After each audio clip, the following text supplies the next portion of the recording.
महीने के इसका पावन महीने में कि हम लोग भगवद गीता का पाठ कर रहे हैं। उससे पहले हम लोगों ने भी अभी हम लोग कार्तिक मास में तपस्या भी जारी होगा सबका, और हम अभी पढ़ रहे हैं।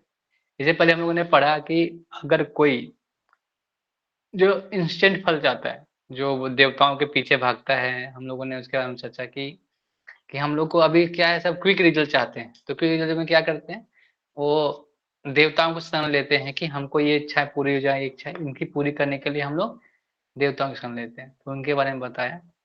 तो आज हम लोग देखेंगे कि भगवान ने कैसे, हम लोग जो कास्ट सिस्टम के बारे में बोलते हैं ना, तो क्या सच में कास्ट सिस्टम शास्त्रों में है जो हम कास्ट सिस्टम मानते हैं, या भगवान ने किस प्रकार से वो विभाजित किया है गुणों के अनुसार से, तो उसके बारे में हम चर्चा करेंगे। तो चौथा अध्याय दिव्य ज्ञान चैप्टर का नाम है और श्लोक क्रमांक है 13।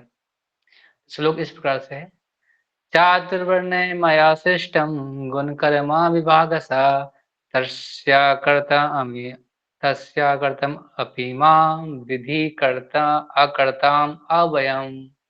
मैं बोले प्रकृति के तीनों गुणों और उनसे संबंध कर्म के अनुसार मेरे द्वारा मानव समाज के 4 विभाग रचे गए हैं।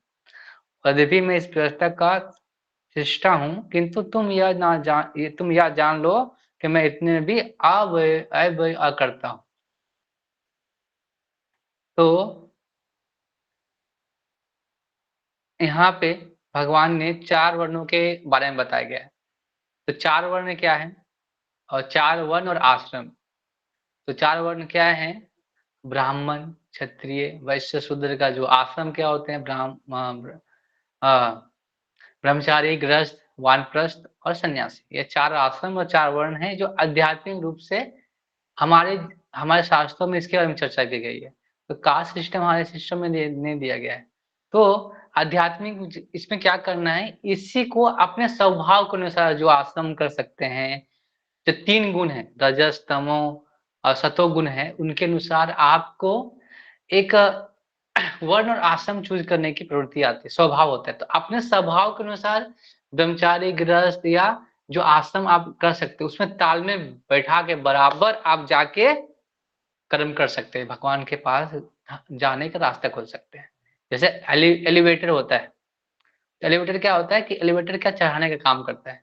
तो हमें भी वर्णाश्रम क्या है, वैसी तरह से एलिवेटर है जो हमें गुण कर्म विभागसा, यहाँ पे क्या नहीं बोल रहा है, जन्म कर्म विभागसा नहीं बोल रहे, गुण कर्म विभागसा। लेकिन हम लोग क्या करते हैं, जन्म से डिवाइड करते हैं लोगों के कि तुम ये जाति के हो, ये जाति के हो, ये जाति के हो। तो कास्ट सिस्टम हो गया। वो कास्ट सिस्टम हमारे शास्त्रों में है ही नहीं।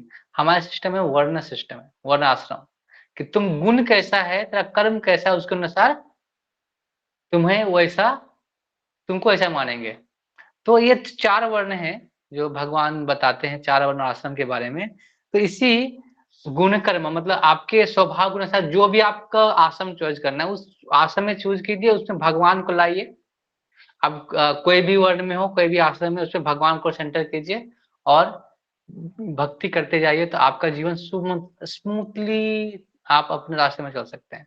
नहीं तो अगर आप नहीं करेंगे तो क्या होगा, जैसे कहीं हम मंदिर में चले, कंकड़, सांप, पत्थर, ऐसे बहुत सारे कठिनाइयाँ आती है।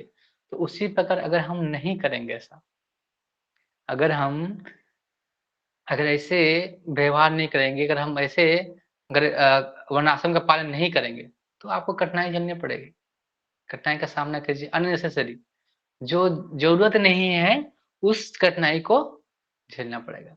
तो ये भगवान ये बता रहे हैं कि वर्णाश्रम व्यवस्था अगर हम फ़ॉलो करेंगे तो क्या मिलेगा, लेकिन भगवान क्या बता रहे हैं कि मैं ये वर्णाश्रम व्यवस्था से ऊपर हूँ। ये मत समझो अर्जुन कि मैं अगर तुम्हारे साथ हूँ, वर्ण व्यवस्था में आता हूँ, तो मैं वर्णाश्रम के अधीन हूँ, ऐसा नहीं। वर्ण आश्रम से वो ऊपर है। कोई-कोई बोल देते हैं लोग कि भगवान यादव हैं, कई बोल देते हैं, तो अलग-अलग लोग ऐसे नाम से वर्णों के अनुसार भगवान को ऐसे अलग विभाजित करते हैं, लेकिन भगवान इस सबसे परे हैं। भगवान तो किसी भी रूप में आ सकते हैं। वो रघुकुल में कोई भी कुल में आ जाते हैं। कोई भी अवतार ले सकते हैं। कभी खंभा फाड़ के भी आ सकते हैं, वराह अवतार लेके आ सकते हैं, कभी कछुए के अवतार में आ सकते हैं, और कोई ना कोई रूप में वो आते हैं, वो आ वही है। कितनों भी वो कुछ कर लेते हैं लेकिन उनका कुछ शक्ति खर्च नहीं। जैसे अगर कोई कुम्हार होता है, मिट्टी से कोई ये बनाता है, क्या बनाता है, कोई बर्तन बनाता है, तो उसका मिट्टी खर्च होता है, उसका वही होता है। लेकिन भगवान का कभी वही नहीं होता, कितनों भी कुछ कर ले, भगवान पूर्ण हमेशा रहते हैं, पूर्ण है और पूर्ण हमेशा रहेंगे। क्या विकास भाई कुछ बोल रहे थे? जी प्रभु जी, हरे कृष्ण प्रभु जी। प्रभु जी, आप जो हाँ लिखा है श्लोक नंबर 12 है, आप तो 13 बोल रहे हैं।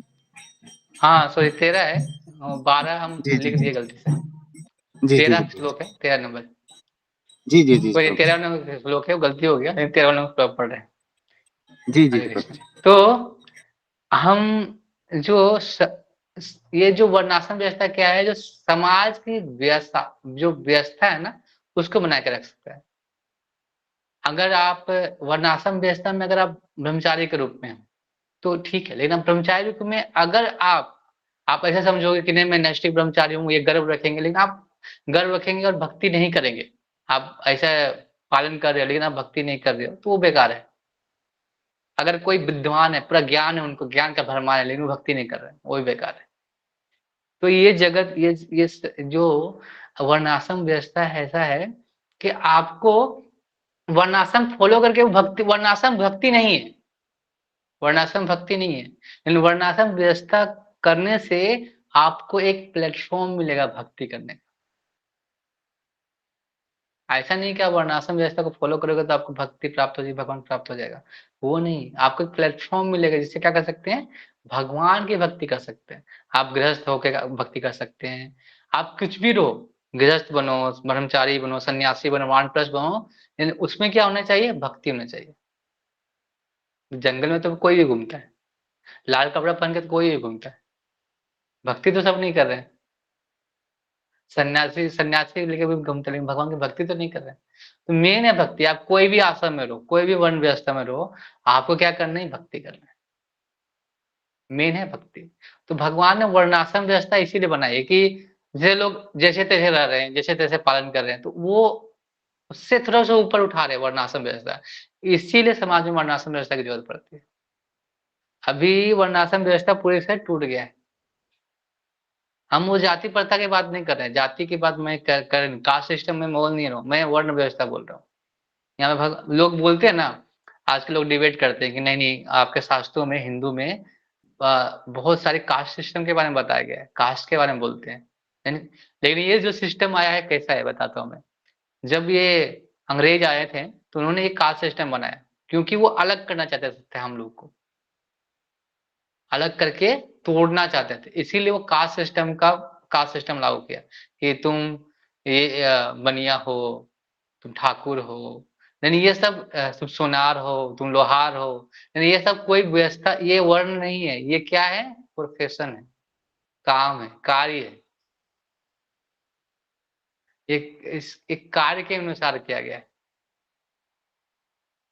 वो प्रोफेशन है, काम कर रहे हैं इसलिए उसको बोला गया। लेकिन ये जो गुण है कर्म के विभाग है, अगर कोई गुण, अगर ब्राह्मण वाला गुण है तो बन सकता है, क्यों नहीं बन सकता।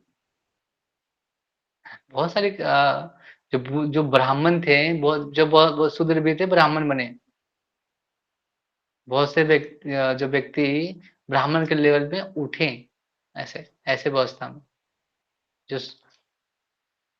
तो हमें क्या करना है, हमें इस वर्णाश्रम व्यवस्था को लाना है। ये वर्णाश्रम व्यवस्था नहीं है तो देखो अभी डेमोक्रेसी लागू की हम लोगों ने, हम लोगों ने कहा कि क्या करना है, डेमोक्रेसी लागू करना है। तो डेमोक्रेसी लागू करने से क्या हो रहा है, कुछ शांति, कुछ व्यवस्था चल रही है ऐसी। लड़ाई तो फिर भी कर रहे हैं हम लोग,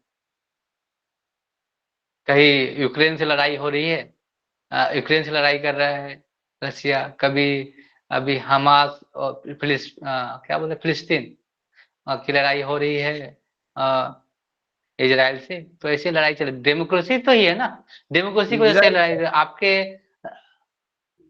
हरे कृष्णा। आपके जो जगह में है, आप जहाँ पे भी क्या हो रही है, आपके आपके भी जो इंडिया में हमारी डेमोक्रेसी है, फिर भी हम लोग लड़ाई कर रहे हैं। डेमोक्रेसी में क्या कर रहे हैं, आपको शांति प्राप्त हो रही है क्या, नहीं, क्योंकि वर्णाश्रम व्यवस्था का हम फॉलो नहीं कर रहे। अगर जब तक हम वर्णाश्रम व्यवस्था फॉलो नहीं करेंगे, जाति प्रथा, कास्ट सिस्टम में लगे रहेंगे, जो अंग्रेजों से बनाया गया जो प्रथा है, उसमें हम लोग पीसते रहेंगे, कभी भी हम लोग एकता नहीं होगी। क्योंकि हम लोग ने सबको क्या जन्म के अनुसार बांट दिया है। हमारे शास्त्रों में कभी भी जन्म के अनुसार नहीं किया है। और ये श्लोक है, अगर कोई बोले तो चौथा अध्याय का 13 श्लोक उनको बता दीजिए, कहाँ लिखा है शास्त्र में। ये भागवत गीता में बोल रहे हैं चतुर्वर्णमयम सृष्टि, चातुर्वर्णमयम सृष्टि गुना कर्म विभाग सा। तो क्या बोल रहे हैं, जन्म कर्म विभाग विभाग सा, कहाँ बोल रहे हैं, नहीं बोल रहे ना। तो अगर हम शास्त्र नहीं पढ़ेंगे तो हम कास्ट सिस्टम के अनुसार बांटे जाएंगे, और वही लोगों की मंशा है। और जो ऊपर जो नेता हैं वही चाहते हैं, वो चाहते हैं कि मैं इनको कास्ट सिस्टम के साथ लड़ाए और हमारा वोट बैंक बढ़े, और हम अच्छा से वोट ना अपना कार्य, अपना बिजनेस चला सके। तो ये डेमोक्रेसी यही यही चीज है, यही चीज लागू हो, यही क्या करता है देश के अंदर हमारे फूट आने का प्रयास करता है। जाति प्रथा के जो चीजें लाई है, वो यही डेमोक्रेसी की वजह से हुआ है। किसने बोला कि किसने बोला भगवान ने कि जो वर्ण थी, मतलब क्या है कास्ट सिस्टम, किया है, ऐसा नहीं किया ना। जो ब्राह्मण होते थे, जैसे जितने भी लोग थे पहले गुरुकुल होते थे, तो गुरुकुल जो वहां पे गुरुकुल पढ़ने जाते थे, तो अलग अलग जिस बोलते हैं कि सबको नहीं पढ़ने का था, ऐसा नहीं था। हर कोई का जो हर लोग थे, उनको वर्णों के अनुसार उनका अलग अलग गुरुकुल हुआ करते थे, और उनको उससे उसके अनुसार उनको सिखाया जाता था। जैसे हर गुरुकुल हमारा है, तो गुरुकुल में हर बच्चा ब्राह्मण के कैटेगरी में नहीं आ सकता, ना हर बच्चा क्षत्रिय हो सकता है, ना हर बच्चा वैश्य हो सकता है, ना हर बच्चा शूद्र हो सकता है। तो उनका जो गुण है ना, उनके अनुसार उनको ढालना पड़ेगा।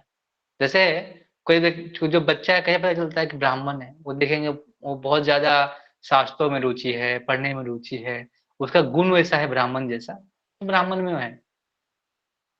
ऐसा नहीं, को जन्म से कुछ और है तो उसको हम वैसे ही मान के चलेंगे, ऐसा नहीं होता।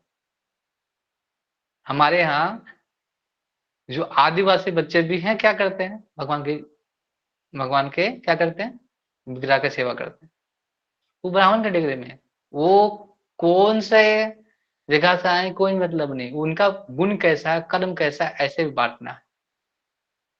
तो वही अर्जुन को बता रहे हैं कि जो मेरी सृष्टि है ना अर्जुन, वो चातुर्वर्ण नहीं है। मैं और ये मैं जो सृष्टि है, या मैं इससे ऊपर हूं, मैं इस वर्ण में भी नहीं आता। हमको लगता है कि भगवान आ गए हैं, यादव है, यदु वंश में, रघु वंश में, तो भगवान नरसिंह अवतार में आते हैं। तो भगवान किसी भी अवतार में आ सकते हैं, लेकिन वो किसी से भी परे है, अव्यक्त है, अवय है। वो कभी भी किसी के अंडर नहीं आते, कोई भी नियम। वो नियम बनाते खुद है, नियम वो नियम में रह के दिखाते हैं हमारे लिए। नहीं तो उनको नियम कोई लागू नहीं होता, कर्म का नहीं, कोई नियम लागू नहीं होता। वो कुछ भी कर सकते, क्योंकि भगवान है, भगवान ने सही सारी सृष्टि सारी जगत निकला है। लेकिन वही वर्णाश्रम व्यवस्था बनाए कि जो जो समाज की जो सत्ता है ना, अच्छे से चले, व्यवस्था अच्छा से चले, इसीलिए वर्णाश्रम व्यवस्था है। व्यवस्था थी लेकिन अभी धीरे लुप्त हो गई। तो हमारा प्रयास क्या है, हम गुरुकुल खोलने का जो हमारा यही है, वर्णाश्रम, वर्णाश्रम को ज्यादा से ज्यादा कराना। तो हमें भी ये प्रयास करना है कि अपने जगह पे जहाँ है, तो वहां पे वर्णाश्रम जो प्रणाली है, चातुर्वर्ण प्रणाली को लागू है। और ये गुरुकुल से संभव हो सकता है, क्योंकि अगर हम साथ शिक्षा नहीं देंगे बचपन में, तो वो कैसे उस वर्णों को फॉलो करेगा, वर्णाश्रम को फॉलो करेगा, आश्रम को फॉलो करेगा। हाँ, लेकिन वर्णाश्रम फॉलो करना है, साथ में उस वर्णाश्रम में जब भगवान को डाल देते हैं, आपका सब चीज पूर्ण हो जाता है, सब स्मूथली हो जाएगा। फिर ये सिस्टम वर्णाश्रम बनाए, उसमें भगवान को डालें, बस वो सिस्टम पूरा स्मूथ हो जाएगा। आप अच्छे से क्या कर सकते हैं, अपना जीवन यापन करके धीरे धीरे शास्त्रों के अनुसार आप इस जगत से जा सकते हैं। बस यही आपको जीवन में करना है, यही चातुर्वर्ण का फॉलो करो, अपने गुणों के अनुसार कार्य करो। आपके यहाँ पे जितने भी लोग हैं, सबके अलग अलग गुण होंगे, अलग अलग कर्म के अनुसार है। तो वो उनके गुण के अनुसार वो अपना कार्य करेंगे। उनको अपने स्वभाव के अनुसार चूज करना चाहिए कि मैं, चलो मैं ब्रह्मचारी, मेरा स्वभाव है कि मैं बन सकता हूँ, तो बनना चाहिए। भगवान ये नहीं बोला कि जबरदस्ती तुम मतलब जबरदस्ती ब्रह्मचारी ही बनो, जबरदस्ती सन्यासी बन के ही भक्ति कर, ऐसा नहीं। तो अगर गृहस्थ भी हो, गृहस्थ में तेरा स्वभाव है, तो वहां पे बस भगवान को लाना है। ये वर्णाश्रम व्यवस्था का पार्ट ही है। उसको लाके अगर हम धीरे धीरे भक्ति को और भगवान को लाके थोड़ा सा भक्ति करते, वर्णाश्रम व्यवस्था को फॉलो करके तालमेल बिठा लिया, फिर कठिनाई दूर, इस जगह से निकलने का रास्ता साफ हो जाएगा। तो इस श्लोक के माध्यम से ही भगवान यही बता रहे हैं कि मैं ही सारी चीज को सृष्टा हूँ, मैं सृष्टि करने वाला हूँ, सृष्टि करता हूँ, लेकिन ये सारी चीज मेरे पे लागू नहीं होता, अलग है, परे है। लेकिन ये हमारे लिए बनाया है व्यवस्था करने के लिए कि हम अच्छे से फॉलो कर सके अपने जीवन, जो मनुष्य जीवन को अच्छे से, जिसका जो लक्ष्य है उसको प्राप्त कर सके। हरे कृष्ण। और किसी का इसमें इस श्लोक में जैसे कोई सवाल है, क्वेश्चन है, कुछ पूछना है, कुछ बोलना है तो बोल सकते हैं। अभी क्वेश्चन टाइम।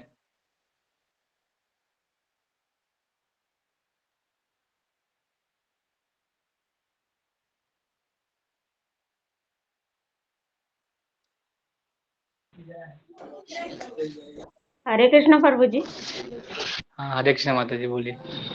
बोल रहे हैं प्रभु जी, जैसे कि गांव में जैसे कि गुरुकुल खोलने के लिए वो कितना जमीन मतलब ये चाहिए? जमीन अच्छा,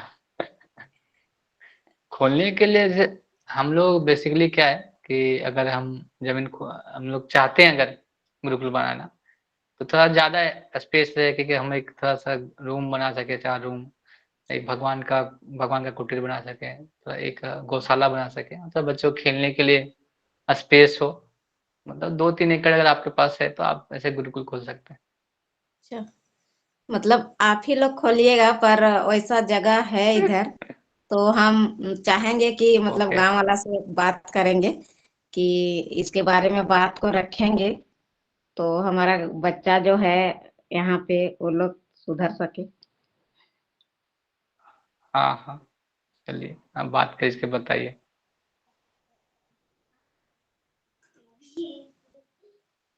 हम दान में जमीन देते हैं ऐसे। अच्छा, वो तो पता है प्रभु जी हमको। ओके, और किसी का सवाल? जो बच्चा गुरुकुल में पढ़ेगा ना, वही बच्चा बोलिए मतलब विकास। आगे जाके मतलब कुछ गलत काम कर नहीं सकता है, मतलब नहीं तो आजकल के बच्चे लोग देखते हैं थोड़ा सा मतलब ये हो जाता है, और नशे में मतलब बहुत तरह तरह के ही करने लगते हैं, आत्महत्या भी करने लगते हैं ज्ञान के अभाव से। अब हम बोल रहे कि 2-2 गुरुकुल हुआ करते थे, पर गांव वो लोग मेंटेन करते थे, तो वो व्यवस्था चलती थी, शिक्षा मिल जाता था, और गांव में गुरुकुल भी हुआ करते थे। तो वो व्यवस्था भी तो चली गई, चरमरा गई है, मतलब पूरी तरह से पीछे कुछ गुरुकुल बचे हुए हैं। तो ऐसा अगर गांव में होने लगे कि गुरुकुल खोले और गुरुकुल ही को गांव में मेंटेन करे, तो शिक्षा के लिए आपको बाहर जाने की जरूरत नहीं। Yes yes. Prabhu ji. Okay. और क्वेश्चन ब्रेक का आपका और क्वेश्चन हो गया? विकास प्रभु। हरे कृष्ण प्रभु जी। प्रभु जी, ये जो लिखा है यहाँ पे, जिन्हें रजगुण होने के कारण खेतीर कहा जाता है, एक्चुअली रजगुण तो नीचे माना जाता है ना प्रभु जी? हाँ, तो रजोगुनी क्या होता है ना, रजोगुनी स्वभाव है। तो रजोगुनी क्षत्रिय वाले लोग रजोगुनी होते हैं थोड़ा। रजोगुनी जो इच्छाएं थोड़ा, जैसे राजा वगैरह होते हैं, क्षत्रिय वाले होते हैं, उनको उनको भोग भी होता है, साथ में भगवान की सेवा भी करते हैं साथ साथ। तो लेकिन जो बहुत सारे जो ऋषि होते हैं, जैसे बहुत सारे जो राजा होते हैं, ऋषि वाले गुण होते हैं, लेकिन राज ऋषि कहलाते हैं। लेकिन उनको क्षत्रिय वाला गुण क्यों होता है? उनको रजोगुण इसलिए होना पड़ेगा क्योंकि उनको रक्षा करने के लिए हिंसा भी करना पड़ता है। तो रजोगुण में वो हिंसा वाले चीज आते हैं, तो इसकी वजह से करना ही पड़ता है। जी जी, अच्छा। इसलिए वो रजोगुण के अंदर अंतर्गत आते हैं, जो 3 गुण है उसमें। ठीक है प्रभु ji. Okay. Okay. S Priyanka माता जी। हरे कृष्ण प्रभु जी। हरे कृष्ण, बोलिए। प्रभु जी बॉयज के लिए तो गुरुकुल्स होते हैं, लेकिन जो माताएं होती हैं उनके लिए क्या सिस्टम है आज भी? हाँ, ऐसा था पहले, मैं बताता हूँ वो सिस्टम का, फिर मैं बताऊंगा कि हम लोग क्या करने वाले हैं आगे। अभी क्या है कि जैसे पहले पहले जो वैदिक जो प्रथा थी, शास्त्र वैदिक जो प्रथा थी, उसमें क्या था कि जो लड़के होते थे गुरुकुल जाते थे, वो सीखते थे एक ब्रह्मचर्य का पालन करके। उसके बाद जब समय हो जाता था, जब गुरुकुल से निकलते थे एक एज के बाद, उसके बाद वो क्या करते थे, गृहस्थ लाइफ या ब्रह्मचारी लाइफ जो जाना चाहता है वो जाते थे। तो जो गृहस्थ लाइफ में जाते थे और जो उनके साथ जिसके साथ विवाह होता था स्त्री का, तो वो क्या करते थे, जो चीज उन्होंने सीखा है अपने गुरुकुल लाइफ में, वो सब अपने जो पत्नी को वो सिखा देते थे इसके माध्यम से। तो जो उन्होंने सीखा वो ऐसे ज्ञान उनको प्राप्त हो जाता था स्त्रियों को। तो ऐसे सिस्टम था। तो अभी तो ऐसा सिस्टम नहीं कि क्योंकि लड़का ही कोई गुरुकुल नहीं जा रहा है तो वो लड़के को क्या सिखाएगा, ऐसा सिस्टम है। तो हम प्रयास कर रहे हैं कि हम बच्चियों के लिए भी एक गुरुकुल खोलें। क्यों? तो हम लोग का एक एक एज रहेगा कि एक क्लास तक कि हम एक लड़कियों के लिए गुरुकुल खोलें। अभी नहीं, अभी हम लोग प्रयास कर रहे हैं, आगे आने वाले समय में हम करेंगे। ये हमारा प्रोजेक्ट है आगे का। तो अगर हम लोग खोलेंगे, आप लड़कियों के लिए भी रहेगा गुरुकुल, आप जिसको सेवा करने का है तो वो आ सकते हैं उसमें। क्योंकि जो जितना मैनेजमेंट हो लड़के ही करेंगे और माता जी ही करेंगे, ऐसा रहेगा। तो वो हमारा एक है प्रोजेक्ट, लेकिन अभी अभी हमें वो, हमारे पास उतना क्या बोलते हैं उसके फंड वगैरह है वो कुछ नहीं है। तो हम करेंगे, लेकिन हमारा ये प्रयास है, करेंगे, हमारी इच्छा है, करेंगे, आप लोग के लिए भी करेंगे। अरे क्योंकि जी ना, अब ना कोई समझाने वाला मिलता है माताओं को, फिर वो अगर किसी के पास जाती है तो वही वाली बात हो जाती है, आधा ज्ञान होता है उनको। हाँ, तो इसीलिए करेंगे, हम लोग भी करेंगे। आप निश्चित रहिए, हम लोग का प्रयास जारी है। पहला गुरुकुल होगा लड़कियों के लिए, उसमें रेसिडेंशियल होगा, डे स्कूलिंग नहीं। प्रभु जी वो अब पूरा हॉस्टल का तो कोई वो नहीं है सिस्टम इसके अंदर ना? है ना रेसिडेंशियल, जैसे बच्चे तो जैसे गुरुकुल में तो रह के ही पढ़ते हैं ना, तो डे स्कूलिंग तो नहीं जाते हैं। मायापुर में ना एक गुरुकुल है माताओं का, लेकिन उनको ये बोला जाता है कि वो अपने पेरेंट्स के साथ ही रहेंगी वहां पे, या फिर कोई हो उनके जानकार। अभी अभी अभी मायापुर में आपको जानकारी बता दूं, मायापुर में भी सारे गुरुकुल ऐसे हो गए, डे स्कूलिंग हो गए हैं। थोड़ा उसके बारे में बताएंगे बाद में, लेकिन अभी क्या है, अभी है लेकिन अभी उतना डे स्कूलिंग में, जैसे वृंदावन में भी स्कूल टाइप का है, बच्चियां आती पढ़ती है सब, जहाँ तक मुझे पता है। हॉस्टल का शायद है कि नहीं पता नहीं मुझे, लेकिन अभी हम खोलेंगे तो उसमें हॉस्टल रहेंगे। और हम एक एज तक पढ़ाएंगे, हम 10 तक नहीं पढ़ाएंगे, हम 7 क्लास तक ही पढ़ाएंगे बच्चों को, क्योंकि उसको कल्चर दे के वो आगे जाके पढ़ सकते हैं। ऐसा ऐसा हम लोग कल्चर देना चाहते हैं कि वो थोड़ा सीख सके ज्ञान जो हम लोग दे रहे, क्योंकि वो डिफरेंट होगा। मतलब लड़के और लड़कियों में डिफरेंस, मतलब थोड़ा उसको रहने का थोड़ा डिफरेंस होता है ना, कि लड़के क्या है थोड़ा किसी तरह हम रख सकते हैं, कोई भी थोड़ा सा छोटा सा भी कुछ अगर बना हो तो रह सकते हैं। लड़कियों को सारा चीज चाहिए थोड़ा, उनको रक्षण भी चाहिए, सारा कुछ व्यवस्था होना चाहिए, तभी हम गुरुकुल कर सकते हैं। तो इसीलिए हम थोड़ा उसके लिए प्रयासरत हैं, जब हो जाएगा तो हम लोग करेंगे। बिल्कुल प्रभु जी, करना। आप लोग प्रार्थना करो और मुझे भगवान से कि जल्दी जल्दी चाहिए हम लोग का ये इच्छा के लिए कुछ ना कुछ मिले, जिससे हम लोग ये अच्छे से कर सके। प्रभु जी, होना चाहिए गुरुकुल माताओं के लिए, क्योंकि बहुत जरूरी है। क्योंकि माता अगर समझ जाएगी बचपन से ही, तो ऑटोमेटिकली है ना वो और भी बता सकती है सबको। जरूरी नहीं है कि वो बॉयज को किसी को आता है या नहीं आता, लेकिन वो उनको बता तो ठीक, सकती। हाँ हाँ, जरूर जरूर। आप लोग को भी आना है इनकी सेवा में, मुहिम में लगना है। प्रभु जी मैं तो जरूर आऊंगी, मुझे तो जरूर आना है। मैं भी आऊंगी ओके, प्रभु जी। बस बस हमारा टीम तैयार हो रहा है बस गुरुकुल के लिए। बिल्कुल प्रभु जी, मैं तो आ जाऊंगी। ओके, बस इसी तरह टीम तैयार कीजिए, लोगों को जोड़िए कि हम गुरुकुल खोले इस तरह। होना चाहिए जी लड़कियों के लिए। मैं तो थोड़ी धीरे धीरे करके मैं सीख इसके पक्ष में हूँ, आप टेंशन मत लो। यस प्रभु जी, आप खाली साथ दीजिएगा। हाँ, हम पक्ष में हैं, सबको ज्ञान है, सबको शास्त्रों ज्ञान है। अच्छा, चलिए, ओके। ऋषिकेश प्रभु जी कुछ पूछ रहे थे आप?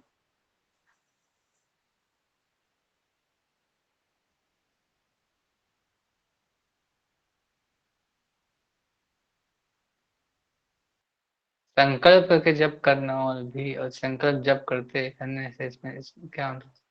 आप सवाल पूछेंगे, मेरे को समझ नहीं आया। हरे कृष्णा, ऋषिकेश प्रभु, आप। हरे कृष्णा हाँ, प्रभु जी। हरे कृष्णा, बोलिए प्रभु। वो थोड़ा गेस्ट आ गए थे तो इसलिए वो म्यूट हाँ, करके रखा था। हाँ, बोलिए बोलिए क्या? मेरा ये सवाल था कि जैसे कोई कुछ चीज चाहिए या भगवान से कुछ प्राप्त करना है तो लोग संकल्प करके जाप करते हैं कि मैं इतना इतना करूंगा, मतलब इतने इतने टाइम के लिए इतनी सेवा करूंगा। लेकिन बिना संकल्प, मतलब मेरा ऐसा सवाल है कि निस्वार्थ होके जितना चाहे उतना जाप कर ले, दिन में जितना टाइम मिले हम्म, उतना जाप कर ले, तो इसमें और हम्म, उसमें कोई फर्क हो जाता है? जैसे कोई कोई कहते हैं हम्म, कि अगर आप संकल्प करते हैं किसी चीज को पाने के लिए, तो आपको हम्म, वही जो संकल्प लिया है वैसे ही रूल्स और रेगुलेशंस फॉलो करने पड़ते हैं। लेकिन अगर हमें कुछ भी नहीं चाहिए, वो डायरेक्टली हमको भगवान के पास ही जाना हो, इसके लिए हम जितना चाहे मर्जी उतना बिना संकल्प करे जाप करें, तो ये सही बात है? देखिए, दोनों दोनों सही है, दोनों में कोई ऐसे नहीं है। लेकिन देखिए, संकल्प किसके लिए कर रहे हैं, उसका भाव पे है, उद्देश्य क्या है संकल्प का, ये मायने रखता है। जैसे आप कोई संकल्प कर रहे हैं कि कुछ पाने, भौतिक चीज की आशा में कर रहे हैं संकल्प। इसलिए किया, जैसे कि हम लोग बहुत कुछ करना चाहते हैं, जैसे हम रेगुलेट करना चाहते हैं, बहुत लोगों का वो रेगुलेट नहीं हो पाता कि हमको इतना माला करना है, तो थोड़ा संकल्प लेके प्रयास करते हैं कि हमने संकल्प लिया है तो हम थोड़ा रेगुलेट करना चाहते हैं। इसके लिए करें, भगवान के ही प्रसन्नता के लिए कर रहे हैं, तो वो सही है, आपका उद्देश्य सही है। लेकिन आप संकल्प इसलिए करें, कुछ पाने की इच्छा से हम ये दृढ़ निश्चय से कर रहे हैं कि हमको संकल्प से कुछ मिलेगा, भौतिक किसी चीज की आशा से, वो गलत है। संकल्प का माध्यम है कि अपना साधना को और मजबूत कैसे करें। जैसे अगर हम सुबह उठने का संकल्प लेंगे कि हमको उठना है, नहीं तो अगर हम कभी 4 बजे मुहूर्त में उठना है, अभी कार्तिक मास है, तो बहुत लोग कार्तिक मास के बारे में पहले नहीं किए, तो उनको संकल्प लेना इसलिए पड़ता है कि उस जो विधि का पालन करने के लिए, अगर वो उस विधि के पालन के लिए संकल्प कर रहे हैं कि हम इस विधि से भगवान की सेवा कर सके, क्योंकि उन्होंने पहले किया नहीं है, इसीलिए वो संकल्प लेकर उसको पूरा करना चाहते हैं।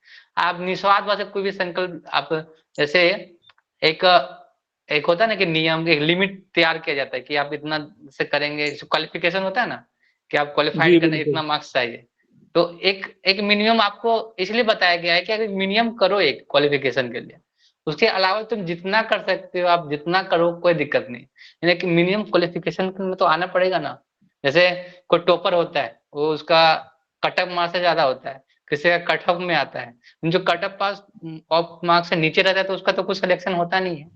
तो एक कट ऑफ मार्क्स में लाने के लिए एक संकल्प तो लेना पड़ेगा ना, उसको पढ़ाई तो करना पड़ेगा कि हमको इतना लाना ही है। तो संकल्प लेने का जो उद्देश्य है वो जरूरी होता है कि आप वो संकल्प ले रहे हैं, मान लिए वो अपने साधना को बढ़ाने के लिए, भगवान को भक्ति में और बढ़ने के लिए कर रहे हैं, तो वो जी सही है। बिल्कुल। आपका उद्देश्य डिपेंड करता है, आपका भाव जी डिपेंड करता है, आप किस उद्देश्य से भगवान की सेवा कर रहे हैं। अब आप संकल्प लिए भी हो, संकल्प को पूरा नहीं कर पा रहे हैं, तो फिर वो उद्देश्य फिर आप भगवान की प्रसन्नता के लिए नहीं कर रहे हैं, आप जैसे तैसे संकल्प ले लिए, वो नहीं होना चाहिए। और जैसे आप बिना संकल्प के भी कर रहे हो, कोई भी जैसे जैसे जब कभी एक माला कर रहे हो, कभी 2 माला कर रहे हो, तो वो भी तो फायदा नहीं है ना। आप फिर मतलब वो क्या बोलते हैं उसको, रेगुलेशन में नहीं है, आपका रेगुलर नहीं कर रहे, फिर वो जब मन आ रहा है तब मन वाला फिर कर रहे हो। तो एक जी संकल्प बिल्कुल। इसलिए कि आप एक लिमिट पे आ जाओ, कट ऑफ रैंक पार कर दो क्वालिफिकेशन के बाद, उससे ज्यादा करो, उससे कम नहीं करना, नहीं उससे ज्यादा ही करना। जी तो यही बिल्कुल। प्रयास रहता है, भक्तों का संकल्प बनने का प्रयास यही होता है। और लोग जो भौतिक जगत में जो भौतिक इच्छाओं से करते हैं, उनका संकल्प अलग है, वो कुछ फल की चिंता से हाँ, करते हैं, फल की आशा से, मेरा वो मेरा वही गलत है। सवाल था कि लोग हाँ, भौतिक चीजों के लिए जो संकल्प करते हैं वो तो उसका वो कोई क्या है, वो मायने नहीं भौतिक रखता चीज है। का मतलब पहले हम पिछला श्लोक में बताएं, इसीलिए कि अगर कोई भौतिक चीजों को इंस्टेंट चाहता है तो क्या करता है, 21 दिनों का व्रत करेगा, 16 सोमवारी का व्रत करेगा, तो कुछ चाहता है भौतिक चीज, पति चाहिए, घर चाहिए, इसके लिए पूजा कर रहा है, संकल्प ले रहा है। तो ये क्या है, भगवान दे देते हैं, वो देवताओं के माध्यम से दे भी देंगे। लेकिन वो क्या है, भगवान को पता है कि इसके लिए उसको मूल्य चुकाना पड़ेगा, क्योंकि देवता फ्री में देते नहीं, कुछ आपसे कुछ लेंगे ही, तभी वो देंगे। लेकिन भगवान क्या है, पिता के समान है। वो क्या, आप जो मांगते हैं, आपको जो चाहिए जरूरी वो दे देंगे, जो हमारे लिए जरूरी है वो दे देंगे। तो इसीलिए हम जी भगवान पे छोड़ देना बिल्कुल। चाहिए कि आपको जो जरूरी लगे आप दीजिए, आपको जो अच्छा लगे मेरे लिए अच्छा होगा वो दीजिए, वो जी भगवान बिल्कुल। बराबर आपको दे देंगे। क्योंकि क्या हुआ, कल मैं एक मंदिर में गया था हमारे पास वाले, वहाँ वो मतलब कोई आया था, जैसे लोग होते हैं ना कि इतनी सेवा करो तुमको ये प्राप्त हो जाएगा। जैसे लोगों की आकांक्षा, लोगों की चाह होती है, जैसे मकान बन जाए, घर बन जाए, वो बन जाए। हम्म। तो मैं नारियल लेके गया था, वो मुझे कहने लगे कि आप ये संकल्प करो, आपको ये मिलेगा भी, वो मिलेगा। मैंने उनसे कहा कि मुझे चाहिए ही नहीं, भगवान दे देते हैं, 2 टाइम का खा रहा हो, अच्छे से भजन कर रहा हो, और क्या चाहिए। तो वो गाली देने लगा हम्म। मेरे को। तुमको समझ में तो नहीं आता। क्या मैं करेंगे, उधर से निकल गया, मैं भगवान को प्रणाम किया और निकल गया उधर से। देखो क्या है ना, उन लोग, उनका जो ज्ञान वहां तक ही है। मतलब जैसे होता है ना कि आप दूसरी क्लास के बच्चे को बोलोगे 8वीं क्लास का मैथ सॉल्व करो, तो कैसे समझ में आएगा उसको, वो कुछ सिद्धांत तो नहीं बताएगा ना। तो अगर हम भी अगर किसी जाते हैं, कोई ऐसे कि सभी भगवान की शक्तियां हैं, तो हमको रिस्पेक्ट नहीं करना चाहिए, लेकिन हमें मांगना यही चाहिए कि आप मेरे को मदद करो, देवताओं से ही मदद, कि हम हमको मदद करो कि हम भगवान के पास कैसे भक्ति कर सके। आप दुर्गा देवी के पास जाओ, बोलो कि मुझे भक्ति चाहिए, हमको मोटर कार नहीं चाहिए, तो वो दुर्गा देवी तो खुश हो जाएंगी, वो तो वैष्णवी हैं, बोलेंगे हाँ तुमको मैं मदद करूंगा। आप शंकर जी के पास जाओ, आप उनसे मांगो कि मुझे भगवान की भक्ति दो, भगवान वो देंगे, शिव जी। क्योंकि मुझे जी याद है कि बचपन में मैं भी हनुमान जी, शिव जी को मैं जाता था, भगवान उन्हीं की पूजा करता था। हो सकता है मेरी उन्हीं से भी हो सकता है वो भक्ति मिली हो। हमारी हमारी जो श्रद्धा होती है ना, एक श्रद्धा होती है, वो मन में चलती है कि विश्वास के हाँ ये होते हैं, तो भगवान हमको बराबर वो रास्ता दिखा देते हैं किसी के माध्यम से। तो परम वैष्णव शिव जी हैं, तो उन्होंने आपको रास्ता दिखाया होगा। तो जी बिल्कुल। हमें मांगना क्या है, भौतिक चीज मांगना ही नहीं किसी से। आप मांगोगे ना देव भगवान से, शिव जी से मांगोगे, दुर्गा देवी से मांगोगे, तो वो खुश हो जाते हैं कि चलो आज ये तो समझ गया है। दुर्गा देवी को तो इसलिए रखा गया है कि भौतिक जगत में कष्ट दो, तब वो भगवान के पास जाएंगे। जी तो बिल्कुल। हम मांगते, तो हम हर जगह ही संकल्प, जैसे हमको, हम गए थे अहोबिलम, हम बहुत जगह जाते थे, हम लोग क्या संकल्प लेते हैं कि हम गुरुकुल बढ़ाएं, हम बच्चों को और सिखा सके, जब भगवान की भक्ति बढ़ा सके। तो इसके लिए हम लोग संकल्प करते हैं, इसके लिए हम बोलते हैं कि इसके लिए पूजा कर दीजिए। हमें क्या चाहिए, हमको हमको जो चाहिए भगवान देने वाले हैं। हमको उतना सोचना नहीं है, खाना पीना रहना वो दे देंगे, अगर हमारे कर्म में प्रारब्ध में लिखा होगा वो मिलेगा आपको। उसके अलावा आप चाहो मत, नहीं तो आप बहुत सारी चीज हम मेहनत से लाते हैं, फिर छीन जाता है। बहुत से करोड़ों जमा करता है, कोई चोरी कर लेता है, कोई घपला कर लेता है, कोई हम घोटाला कर लेता है, फिर फायदा क्या उस मेहनत का। जीवन भर पैसे के लिए हम लोग दौड़े, वो पैसा आपका काम ना आ सका। उससे अच्छा तो हम लोग खुश रहते हैं, हमेशा खुश रहते हैं, प्रसन्न रहते हैं। मैंने उनको ऐसा ये है। बस यही बोला था कि मैं तो एग्रीमेंट करने आया ही नहीं हूँ भगवान के साथ। वो हाँ तो जी, हमेशा बिजनेस से थोड़ी कर रहे मुझे हैं हम। देख रही है। वो बोल रहे थे ये करो, वो करो, ये दो। चलो ठीक है, अभी हम लोग क्या बोले जो अभी उनका उनका यही सोच है, तो हम तो ज्यादा कुछ नहीं बोल सकते, ज्यादा कुछ कर नहीं सकते। तो मैं कुछ बोला नहीं, बहस नहीं की, प्रणाम किया और हम्म। निकल गया उधर से। हम्म। जैसे कीचड़ है, कीचड़ में हम लोग, जगत में बहुत सारे दुख है, कीचड़ है, कलमश है, लेकिन तो आपको कमल के जैसा बनना है कि जी कमल को बिल्कुल। कीचड़ में रखे भी खिलते रहता है, प्रसन्न रहता है, सब कुछ रहता है, उसको कुछ प्रभाव नहीं होता, वैसे बनकर रहना। क्या कि लोग ऐसे रहेंगे आपको जगह, ये दुख का घर है, ये कलमश होगा ही। हम आगे लोग बोलते कि ये समस्या है, समस्या है, तो समस्या समस्या है ही, समस्या तो रहेगी हमेशा। समस्या खत्म होने वाली है नहीं। समस्या कब खत्म होगी? जब इस जगत से आप जाएंगे। जी बिल्कुल। जहाँ समस्या नहीं वहां हो जाएंगे। तो समस्या है ही, तो उसमें ध्यान नहीं देना है, सोल्यूशन क्या है उसका परमानेंट वो सोचना है। जी प्रभु जी। यस, हरे कृष्ण। है प्रियंका माता जी। प्रभु जी, आपने अभी ये जो वर्ण आश्रम बताया है, लेकिन बहुत से लोग है ना अपनी जाति को पहले रखते हैं और ये वर्ण आश्रम को गुण विभाजन में नहीं रखते हैं, जिद वही बहस तो करते हैं। शास्त्र नहीं, वो तो शास्त्रों को नहीं पढ़ा है ना, वही तो बोल रहा हूँ। जो पहले क्या था, गुरुकुल थे, तो शास्त्रों के अनुसार पढ़ाए जाते थे।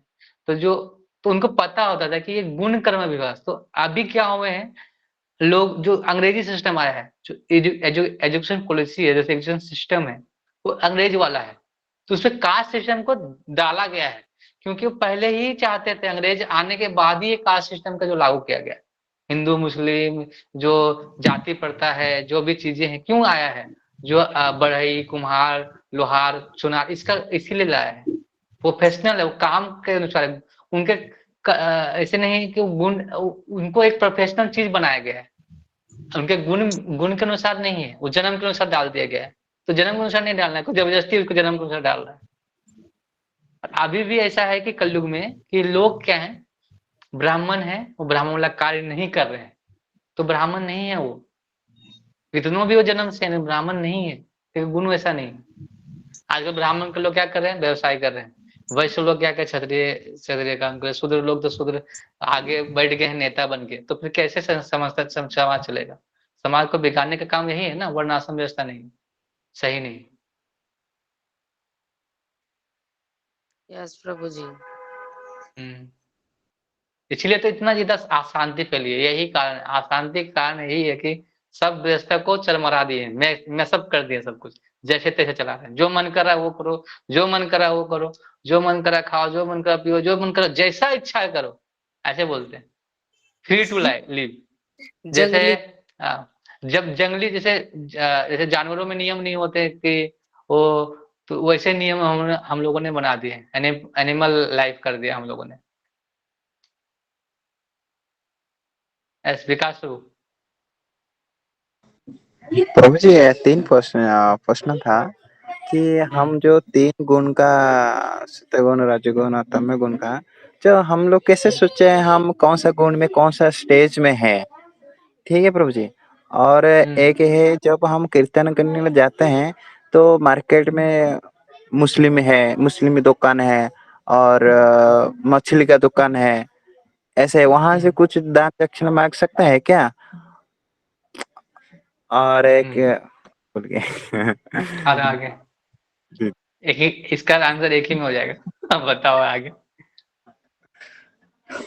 ये भूल गया प्रभु जी, बोलिए 3 का। हाँ, देखिए, कोई अगर भगवान का नाम लेता है, तो जो वैष्णु होते हैं ना, ये तीनों गुणों से ऊपर में आते हैं। वो एक वर्णाश्रम से भी ऊपर में आते हैं। ऐसा होता है, जो वैष्णु होते हैं। तो अगर आप भगवान का नाम ले रहे हैं और आप उससे ब्राह्मण जैसा गुण कर रहे हैं, तो वो गुण में आप आते हैं। तो ब्राह्मण जैसा गुण करने का मतलब वैष्णव, ये ब्राह्मण, ये वैसे क्षत्रिय से भी ऊपर में आते हैं वैष्णव। तो अगर आप भगवान का नाम ले रहे हैं, भगवान गतिविधियों में पार्टिसिपेट कर, भगवान का है नाम, तो वैष्णव है। तो इस गुणों में फंसना ही नहीं आपको। लेकिन आप जो लोग भौतिक जगत में है, तो उनके अंदर जो स्वभाव है, जो सत्य रजस और तमोगुण के अनुसार, तो उसके अनुसार उनको उस स्वभाव मिलता है। उस स्वभाव से क्या करते हैं, अपने स्वभाव से अपने जो आश्रम को चूज करना चाहिए, वरना आश्रम की व्यवस्था को ऐसे डिफाइन करते हैं। तो उसी प्रकार आप क्या है कि आपको आपको खुद ही पता चलेगा कि आप किस अवस्था में कार्य कर रहे हैं। आप जैसे बहुत ज्यादा आपको इच्छाएं हो रही है, तो रजस गुण में आप हैं। बहुत ज्यादा आलस व्यवस्था है, आपको आलस करती है, लगता है सेवा करने में, आप सोने का मन करता है, आप ज्यादा ज्यादा तमोगुण में आप प्रवेश कर रहे हैं। तो आपके अंदर ही सब कुछ वो व्यवस्था है, आप सब वही आपके जो स्वभाव, उसके अनुसार आप पता चल जाता है कि आप किस गुण में काम कर रहे हैं। जो सत्वगुण होते हैं, बड़ा चंचल एक्टिव रहते हैं, कार्य अच्छे से करेंगे, शांत रहते हैं और शांति ढंग से कुछ परिपूर्ण करना चाहते हैं। और हो गया दान वाला सिस्टम। तो दान कोई भी दे, अगर भगवान के लिए कोई दान दे रहा है कोई भी, तो उसको एक्सेप्ट कर सकते हैं, क्योंकि आप प्रयास करें, भगवान का उसका पैसा भगवान में लगेगा तो उसका पैसा शुद्ध हो जाएगा। को दान वो दान लेना हमारा काम है, दान से उसका भी शुद्ध होगा। तो अगर वो दे रहा है तो उसका आज नहीं तो कल कल्याण होने वाला है। तो भगवान की सेवा में पैसा लगा रहे हैं। तो हमें किसी से दान लेने के लिए मना नहीं है, सबसे दान ले सकते हैं। जो ठीक है दान प्रभु देना जी। चाहता है उसको दे। जैसे नहीं है, जैसे मार्केट में गए हैं, वहीं पे हुँ, मछली रखा है, फिर गेट ये रखा है, मांस रखा है, हुँ। वहीं पे कर कीर्तन कर सकते हैं क्या? नहीं कर ना? सकते हैं ना, उसका भी तो उद्धार करना है। हम वैष्णव है ना, हम दया भाव सबसे रखते हैं ना। उसको जी, पता जी, जी। नहीं है कि वो क्या कर रहा है, क्या गलत कर रहा है, हमको पता नहीं है ना उसको। लेकिन जी, जी। हमारा क्या प्रयास होना चाहिए कि हम उसको हम उसको वो जीव कैसा देखना चाहिए। एक लेवल होता है कि आप उसमें डिफरेंस है कि, लेकिन एक तरह से वो जीव है ना, वो आत्मा से लेवल तो जीव है, भगवान का ही अंश है, भगवान से तो अलग नहीं है। तो उसका उद्धार तो वो फँसा हुआ है जगत में, तो उसको वो हमारे ही भाई बंधु, लेकिन उसको पता नहीं करना क्या है। उसको निकालने के लिए जो अगर हरिनाम मिल गया, कभी उसको हरिनाम मिले तो आगे चल के कुछ भी कर सकता है ऐसा करके। जी, इसके बारे में बोलिए। क्योंकि हाँ, मुझे वो जो स्मेल आता है अच्छा नहीं लगता है, इसीलिए मैं आपको हुँ। पूछ रहा हूँ। जी, और फिर वही हम क्या तो और करते थे, मैं तो करता था। और हम हैदराबाद में थे, तो वहाँ तो मुस्लिम बहुल जनसंख्या है। बहुत है। मैं जी, जी। सबसे दान लिया है और सबको जाके हरे कृष्णा बुलवाया और हरे कृष्णा बोला वो। और हम फिर प्रभु जी, हाँ, हाँ, बोलिए, बोलिए प्रभु।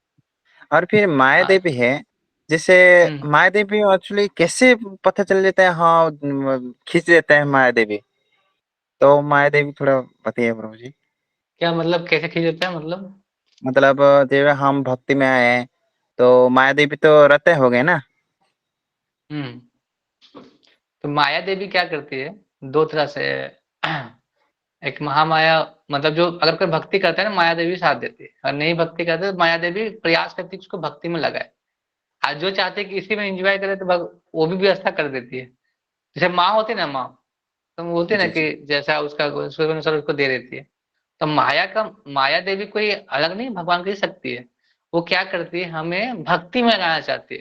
जैसे भगवान ने हमको ये जगह दे दिया कि जाओ तुम चाहते हो के लिए एंजॉय करें, तो किसी को देखभाल करने के लिए तो भेजना चाहिए ना, कि क्या कर रहा है तो देखो थोड़ा। वो छोड़ देते हैं लेकिन वो देखते हैं कि कोई। तो वही दुर्गा देवी क्या करती है, हमको यहाँ जगत में हमारा जो भी कुछ इच्छा है, जो भी चाहते हैं वो दे देते हैं। लेकिन अगर कोई भक्ति चाहता है कि हम भगवान की भक्ति करें तो उसको भी रास्ता दिखाते हैं। तो माया दोनों तरह काम करती है। अगर आप जैसे अ, सूर्य को देखते हैं ना, कोई छाया बनती है, तो छाया के रूप में जैसे माया जो पीठ के रूप में छाया उधर है, बस जो बाहर जब जो बाहर जो इधर का साइड में मुख है भगवान का। तो जब हम अंधकार में जब छाया में माया के रूपी चीज को हम भोगना चाहते हैं तो माया में फंसे रहते हैं। और जब हम सूर्य की रोशनी जब आती है तो ये जो पूरा चीज है वो गायब हो जाता है। जैसे दिन में पूरा तो छाया दिखता नहीं, माया दिखता नहीं। क्यों? क्योंकि वो उस समय लाइट रहता है। उसी प्रकार जब हम भगवान की भक्ति के जो रूपी जो प्रकाश है उसमें जाते हैं, तो जो अंधकार रूपी माया है वो अपने आप खत्म हो जाती है। हाँ, लेकिन जब हम फिर माया की तरफ देखते हैं तो फिर हमें कभी कभी जब हम माया की तरफ देखते हैं भगवान कष्ट देते हैं हमें, क्योंकि कष्ट देंगे तो पता चलेगा हाँ कष्ट हो रहा है, तो फिर भक्ति में आते हैं। कभी कभी जैसे होता है ना कि कोई भक्ति करता है बीच में छोड़ देता है, तो उसके अंदर बहुत सारी इच्छाएं और बनी रहती है, तो वो फिर से पूरा करने जाता है उसकी इच्छाएं को। तो बाद में फिर वो वापस लाते हैं भगवान। अगर एक बार भगवान को कोई में आ गया संपर्क में, तो भगवान उसको छोड़ते नहीं है। बाद में फिर उनको उसे लेके आते हैं। तो माया देवी भी भगवान की शक्ति है। उसको भगवान माया देवी से प्रार्थना यही करना चाहिए कि मुझे आप भगवान की सेवा के लिए रास्ता दिखाएं। मुझे ये भौतिक सुखों के लिए नहीं चाहिए मुझे। तो माया देवी वैसे ही कार्य करेगी आपका साथ। वो भी भगवान के ही सेवा सेवा में आती है, सेवा कर रही है भगवान की, उनका सेवा है। जी प्रभु, थैंक यू प्रभु जी। हरे हरे हरे कृष्ण। कृष्ण। और कोई? प्रियंका माता जी कुछ बोल रहे थे आप? नो प्रभु जी, हो गया। ये हो वर्णाश्रम गया आज? पूछ गुरुकुल के कैसा बारे रहा, में कैसा रहा सेशन, कैसा रहा? अच्छा, बहुत अच्छा। क्योंकि प्रभु जी सबसे बड़ी प्रॉब्लम है ना आज के टाइम में यही हो रही है। सब लोग यही कहते हैं, मैं ब्राह्मण हूँ, मैं ये हूँ, मैं वो हूँ, मैं सैनी हूँ, मैं अग्रवाल हूँ, बस यही हो रहा है जी का। हम्म। और तो वही वही है कोई वो नहीं रहा है। जन्म वाला सिस्टम से थोड़ी होगा कि ब्राह्मण जगह मीट खाएगा मछली खाएगा, वो ब्राह्मण थोड़ी हो गया। यस प्रभु जी, पता है बहुत सारे आप जो ब्राह्मण लोग हैं उनकी जो स्त्रियां हैं या मम्मियां हैं, मतलब पूरा भोग होता है उनके घर में, भगवान की सेवा वो होती है पत और हम्म। वो पूरा पूरा होता है, लेकिन बस बच्चे जो होते हैं ना वो पूरी प्रॉपर तरीके से अपना भोगों में लगे हुए हैं, कुछ भी खाना है, कोई भी आचरण करना है, कोई रोक टोक नहीं है, फिर भी वो टैग लगा ओके रहता है, मैं ब्राह्मण हूँ, बस। ओके। चलो, हरी बोल। तो अभी किसी का सवाल नहीं है आज, फिर नेक्स्ट हम लोग नेक्स्ट क्वेश्चन कर लेंगे, और मतलब नेक्स्ट प्रभु श्लोक। और तो मैंने पूछा भी हाँ, था, ब्राह्मण से ही पूछा था कि बार बार मुझे बोले जा रहे, कह रहे कि मैं ब्राह्मण कुल से हूँ, मैं वत्स हूँ, मैं वत्स हूँ। मैंने कहा आप ब्राह्मण का मतलब बताओ, तो उन्हें पता ही नहीं था, वो गूगल से पूछ रहे थे। ब्राह्मण मतलब होता है ब्रह्म, ब्रह्म को जानने वाले ब्राह्मण, ब्रह्म यस, को ज्ञाता। बट वो ब्रह्म भी तो ब्रह्म कौन है, परम ब्रह्म कौन है, भगवान के ज्ञाता जो है वो पर ब्राह्मण होते हैं, उनके बारे में जानने वाले हैं। ब्राह्मण बोलने से ब्राह्मण कोई नहीं हो जाता। यस प्रभु जी। हरे कृष्ण, हरे बोल। ठीक है, थैंक यू जी। क्लास को। हरे कृष्णा, हरे कृष्णा, हरे कृष्णा, कृष्ण कृष्ण हरे हरे, हरे हरे राम, राम राम राम हरे। राम हरे हरि श्रील बोल। प्रभुपाद की जय, समय दत्त की जय। हरे कृष्णा, धन्यवाद सबका। कृष्ण प्रभु जी की हरि जय। अच्छा, ये साढ़े 8 बजे क्लास करना है क्या? यस प्रभु जी, कर लेते हैं, मुझे तो करना करना है, है। ठीक है। जो जिसको करना है 8:30 बजे आ जाएंगे, मैं लिंक डाल दूंगा।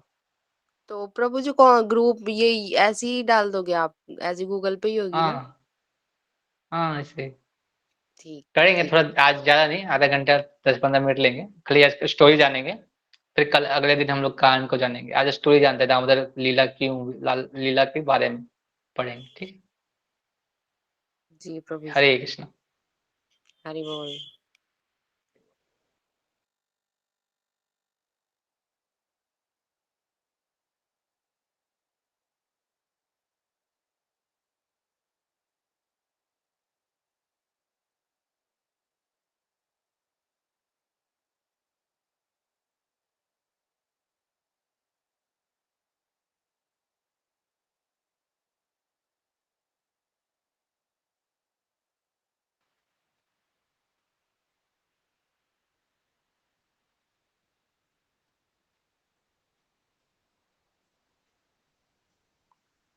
बहुत लोग अच्छा रहा, चुपते ही नहीं थे। Hiki na kore. Oh, story ko sa nila kilabay dyan eh.